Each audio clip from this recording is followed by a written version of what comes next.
Hello దోస్తో, welcome to SR facts. 2019లో అంగరంగ వైభవంగా 151 స్థానాల్లో విజయకేతనం ఎగురవేసిన వైసీపీ పార్టీ వితిన్ 5 ఇయర్స్ 2024 వచ్చేసరికి పేకమేడలా ఎందుకు కూలిపోయింది? అసలు దీనికి గల కారణాలేంటి? ఇంకా 2,50,000 కోట్లకు పైగా డైరెక్ట్గా లబ్ధి పొందిన ఆంధ్ర ఓటర్లు జగన్మోహన్ రెడ్డి గారిని 151 మధ్యలో ఉన్న ఆ 5ని ఎగరగొట్టి 11 స్థానాలకి ఎందుకు పరిమితం చేశారనేది తెలుసుకోబోయే ముందు నాదొక చిన్న రిక్వెస్ట్. వీడియోని లైక్ చేయండి, వీడియోని షేర్ చేయండి, నా ఛానల్ని సబ్స్క్రైబ్ చేసుకోండి. 2019లో జగన్మోహన్ రెడ్డి గారు ఒక్క ఛాన్స్ ప్లీజ్, ఒకే ఒక్క ఛాన్స్ ప్లీజ్ అని ఆంధ్ర ప్రజల్ని వేడుకొని నవరత్నాలు లాంటి ఒక గొప్ప స్కీమ్ పెట్టి రాజశేఖర్ రెడ్డి గారి కంటే గొప్ప పరిపాలన అందిస్తానని ఆంధ్ర ప్రజలకు వాగ్దానం చేసి వైసీపీ పార్టీని ఒక రేంజ్లో అధికారంలోకి తీసుకొచ్చారు. కట్ చేస్తే 2024 అదే రేంజ్లో వైసీపీ పార్టీ ఘోరమైన ఓటమి చవి చూసింది. అసలు ఎందుకు ఓడిపోయింది అనేది ఇప్పుడు తెలుసుకుందాం. దానికి శనిగ్రహాలు లాంటి 9 పాయింట్లు ఉన్నాయి. దీంట్లో ఏదైనా పాయింట్ మిస్ అయితే కామెంట్స్ రూపంలో తెలియజేయండి. దాంట్లో ఫస్ట్ పాయింట్ రాజకీయ కక్షలు. రాజకీయంగా చంద్రబాబు నాయుడు గారి పైన ఒక కక్షపూరితంగా ఆయన అణిచివేశాడనేది ప్రజల్లోకి బలంగా వెళ్ళింది. ఎందుకు వెళ్ళిందంటే ఆయన స్టార్టింగే అక్కడ ప్రజాభవన్ని కూలగొట్టాడు. దాని తర్వాత ఏం చేశాడు? చంద్రబాబు నాయుడు గారిని అరెస్ట్ చేయించాడు. అసెంబ్లీ గేటు ముందు తాళం వేసి మరి చంద్రబాబు నాయుడు గారిని, నారా లోకేష్ గారిని బయట నించోబెట్టాడు. అలాగే పవన్ కళ్యాణ్ని చాలా తక్కువ అంచనా వేశాడు. అక్కడ టికెట్స్ రేట్ల దగ్గర సినిమా వాళ్ళని బాగా ఇబ్బంది పెట్టాడు. కేవలం టీడీపీ నాయకుల్ని మాత్రమే, జనసేన నాయకుల్ని మాత్రమే అరెస్ట్ చేయించడం. సెకండ్ పాయింట్ సొంత కుటుంబీకుల హత్యలు, వాళ్ళతోని ఆస్తుల గొడవలు. దీంట్లో ఫస్ట్ మనం మాట్లాడుకోవాల్సింది వివేకానంద రెడ్డి గారి గురించి. ఆయన హత్య ఏ రేంజ్లో జరిగిందో, అది ఏ రేంజ్లో ఇండియా వైడ్గా వైరల్ అయిందో మీకు అందరికీ తెలుసు. ఇకపోతే షర్మిల గారితోని ఆస్తుల గొడవలు.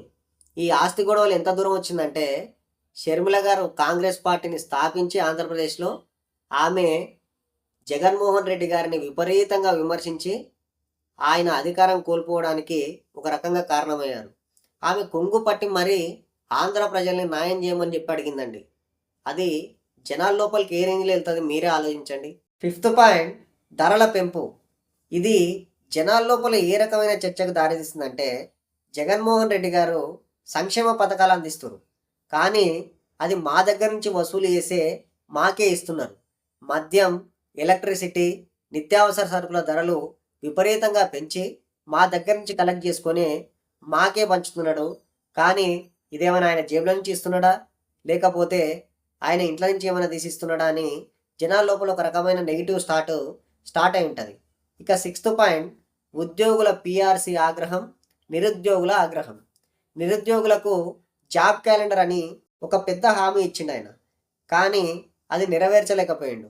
ఉద్యోగులకు పిఆర్సీ కావాలి, అది కూడా నెరవేర్చలేకపోయాడు. కాబట్టే ఉద్యోగులు ఒక రేంజ్లో ధర్నా చేపట్టారు. దానికి ప్రతిపక్షాలు విపరీతమైన సపోర్ట్ ఇచ్చేసి వాళ్ళ సైడ్ జనాల్ని బాగా తిప్పుకున్నారు. ఇక సెవెంత్ పాయింట్ వచ్చేసి మద్యం పాలసీ.